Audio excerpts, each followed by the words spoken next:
আসসালামু আলাইকুম। আশা করি আপনারা ভালো আছেন। আল্লাহর রহমতে আমিও ভালো আছি। সকাল সকাল ঘুম থেকে উঠে গিয়েছিলাম।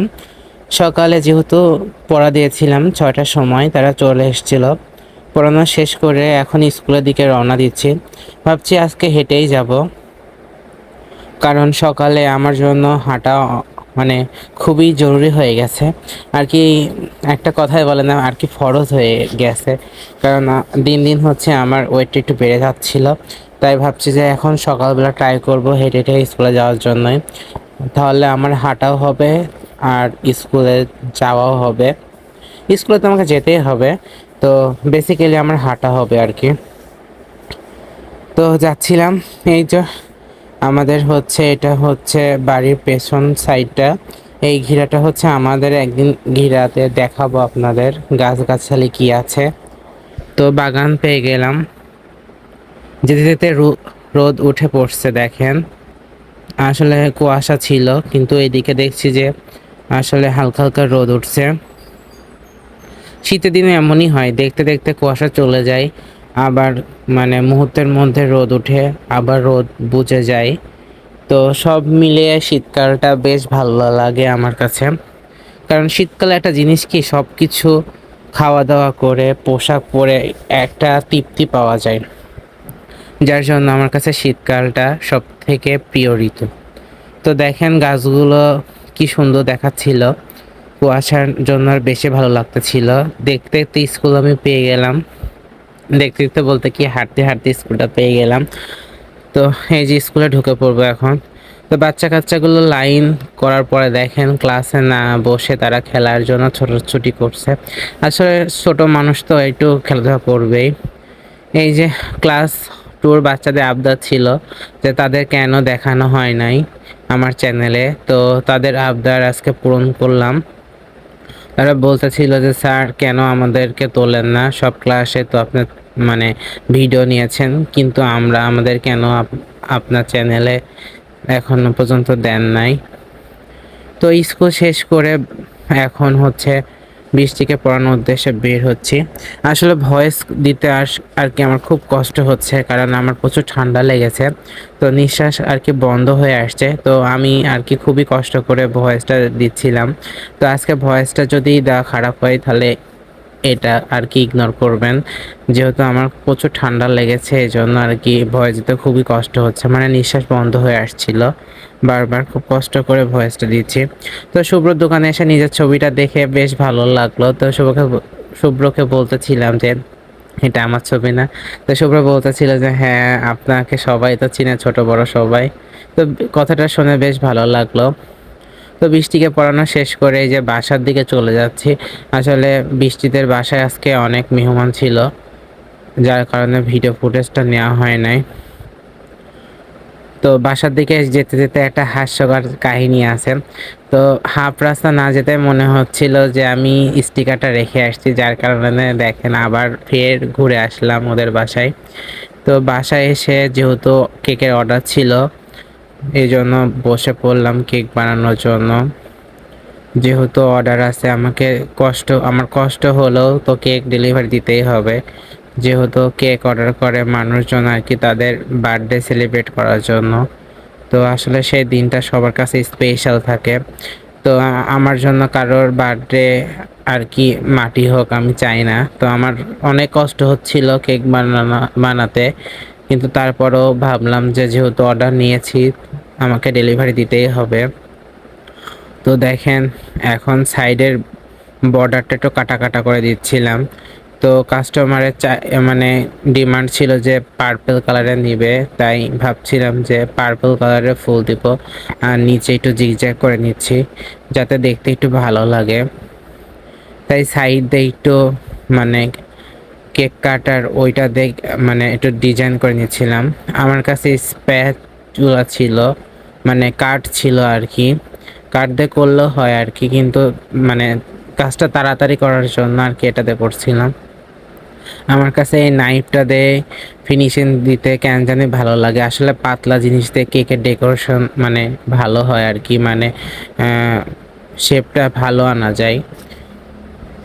আসলে বোন স্কুলে ছিল, আম্মু কাজে ব্যস্ত ছিল, এজন্য ভিডিওর ফুটেজ নেওয়া সেভাবে হয় নাই। তো আমি আপনাদের একদিন A to Z কেক বানানো প্রথম থেকে একবারে লাস্ট পর্যন্ত দেখাবো, ডেকোরেশন পর্যন্ত। এখানে ফুলগুলো করে নিয়েছিলাম, তো দেখেন ফুলগুলো কেমন লাগছে আপনারা সবাই কমেন্টে জানাবেন। আর কাস্টমারের ডিমান্ড ছিল যে তার একটা ছবি মাঝখানে থাকবে, তাই এটা আমি হচ্ছে কম্পিউটার দোকান থেকে করে নিয়ে আসছি। আসলে এটা নন এডিবল, মানে এটা খাওয়া যাবে না। এডিবলগুলো নিতে হলে 3-4 দিন আগে থেকে বলা লাগবে, কারণ আমাদের এইদিকে সেভাবে এডিবল প্রিন্ট পাওয়া যায় না, তো অর্ডার করতে হয়। তো যারা যারা এই মানে কেক আর কি পছন্দ করেন বা কোনো প্রোগ্রামে আমাকে নক করতে পারেন, আমি একটি মানে ভালো স্বাস্থ্যসম্মত কেক দিতে পারবো। তো কেক বানানো শেষ করে এখন তানকে পড়ানোর উদ্দেশ্যে চলে মানে হাঁটতেছি আর কি। তো দেখে মনে হচ্ছে যে সন্ধ্যা এখন হয় নাই, কিন্তু অলরেডি আজান পড়ে গিয়েছিল। তো আমি চারটাকে জুম করে দেখাচ্ছিলাম যে আজকে দেখেন 4টা আগে উঠে গেছে। তো দেখেন হুন্ডার লাইট, মানে হেডলাইট দেখে বুঝতে পারবেন যে আসলে সন্ধ্যা ঘনিয়ে আসছিল। তো কিন্তু দেখে মনে হচ্ছে যে লাল আভা এখনো আছে। তো দেখতে দেখতে সন্ধ্যা ঘনিয়ে আসলো। তো আমি এই যে তানকে পড়ানোর জন্য তাদের ঢালানে নেমে পড়লাম। আমার কাছে কেন জানি এই নারকেল গাছটা খুব বেশ ভালো লাগে দেখতে আর কি, মানে দোতলা থেকে দেখতে আরো বেশি ভালো লাগে। আপনাদেরকে দেখিয়েছি আমি।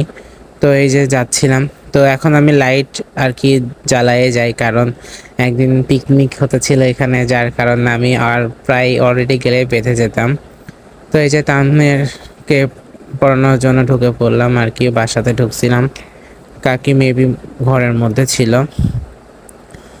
এই যে তানকে নিয়ে উপরে চলে আসলাম, কিন্তু এসে দেখি যে লক করা, আসলে তিশা ভাবি ভাই আর কেউ নাই। তো তান বলছিল যে স্যার তালা মানে লক করা আছে, আমি চাবিটা খুলে দিচ্ছি। তো দেখেন তান খুলতেছে, খোলার ট্রাই করতেছে, এই যে পেরে গেছে। তো দেখেন তান পোজ দিচ্ছিল, আমি বলছিলাম যে বাবা পড়ো, না হলে কিন্তু ফোন ভাবির কাছে ফোন দিয়ে বলে দেবো যে তুমি পড়তেছো না।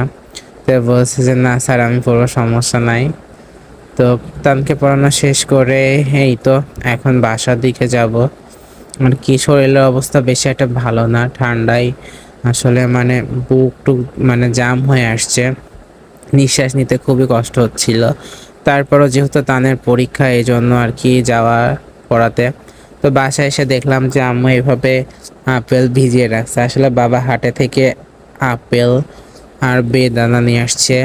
আর হচ্ছে বেদানাগুলো বেশি মানে একটা বড় ছিল না, ছোট ছোট আকার ছিল। এই যে জলপাই আমি নিয়ে আসছিলাম, আমাদের বাসায় আবার সবাই জলপাই আচারটা বেশি পছন্দ করে। তো শীতে জলপাই খেতে বেশ মজা লাগে। তো এখানে আমার বোন হচ্ছে তাদের অ্যাসাইনমেন্ট হচ্ছে, তে ভাবলাম যে আপনাদের দেখাই ওর লেখা বা অ্যাসাইনগুলো কেমন হচ্ছে। বেশ মোটামুটি আমার কাছে ভালোই লেগেছে, তবে ওর সামনে আমি এটা বলি নাই যে ও যদি বলি যে ভালো হয়েছে তাহলে এর থেকে আর ভালো সে করবে না। আমি বলতেছিলাম যে না বেশ একটা ভালো হয় না, আর একটু ভালো করতে হবে, তাহলে তার মধ্যে একটা জেদ থাকবে, তাহলে সে ফিউচারে আরও বেশি ভালো করে করবে। আমার কাছে এটাই মনে হয় যে বাচ্চাদের যদি আপনি উৎসাহ দেন তাহলে একসময় তারা ভালো করবে। তো দুপুরে যেহেতু খেয়েছিলাম না, রাতে প্রচুর ক্ষুধা লেগেছে, তো ভাবলাম কি খাবো। তো ফ্রিজে হচ্ছে ফ্রোজেন করা বিরিয়ানি ছিল, বের করে নিয়ে আসলাম গরম করার জন্য। তো ভাবছি ফ্রাইড রাইসের মতো রান্না করে খাবো। তো ডিমটাকে প্রথমে আর কি একটু হালকা ভেজে নিয়েছিলাম, তারপরে এই যে ফ্রোজেন করা বিরিয়ানি দিয়ে দিচ্ছি, দিয়ে সুন্দর করে নিয়ে নিচ্ছি। হালকা একটু লবণ দিয়েছিলাম, মানে সয়া সস দিলেও হতো, বাট দেয় নাই। আমি আজকে সয়া সস মানে নর্মালভাবে খেয়েছি, মানে এক কথায় খিদা লেগে গেছিলো প্রচুর, যার কারণে বেশি আইটেম আর কি যোগ করা হয় নাই। যেগুলো হাতের কাছে পেয়েছি ওইগুলো দিয়ে করছি, মানে ডিম আর লবণ বেসিক্যালি দিয়েছি। 2 পিস দেখলাম যে ওর মধ্যে মাংস ছিল, তো দেখে ভালো লাগলো যে আসলে আমি মনে করছি যে মাংস মেবি ছিল না, কারণ এটা হচ্ছে বিরিয়ানি খাওয়ার লাস্টের দিকে রাখা, মনে করেছিলাম যে শুধু ভাত আছে। তো দেখছি যে না 2 পিস মাংস ছিল। তো সুন্দর করে একটু ভালো করে ভেজে নিচ্ছিলাম। হালকা করে মনে হচ্ছিল যে একটু লবণ দিলে একটু বেশি টেস্ট আসবে, এই জন্য হালকা করে লবণ দেওয়াটা নেড়ে নিচ্ছিলাম। তো যেহেতু ফ্রিজে ছিল, তো আর আমাদের ফ্রিজে মানে নর্মালি পাওয়ারটা একটু বেশি বাড়ানো, যার কারণে ভাতটা একটু খিলখিল হয়ে গেছিলো। তো এখানে প্রায় শেষের দিকে এই যে প্রস্তুত খাওয়ার জন্য একটু ডেকোরেশন করে নিলাম, মনে হচ্ছিল যে রেস্টুরেন্টে বসে খাচ্ছি। তো আজকের মতো ব্লগটা এই পর্যন্তই। আপনারা সবাই আমার ব্লগের সাথে থাকবেন, আমাকে বেশি বেশি করে লাইক, কমেন্ট এবং শেয়ার করবেন। আমার জন্য সবাই আপনারা দোয়া করে দিবেন যাতে সহজে সুস্থ হয়ে যেতে পারি। আর যেহেতু শীতকাল, আপনারা সবাই সাবধানে থাকবেন যাতে ঠান্ডা বেশি না লাগে। শীতে তো ঠান্ডা লাগবে, এটাই স্বাভাবিক। তারপর আপনারা মানে সেফটি থাকবেন। আজকে পর্যন্ত এই পর্যন্ত। আল্লাহ হাফেজ।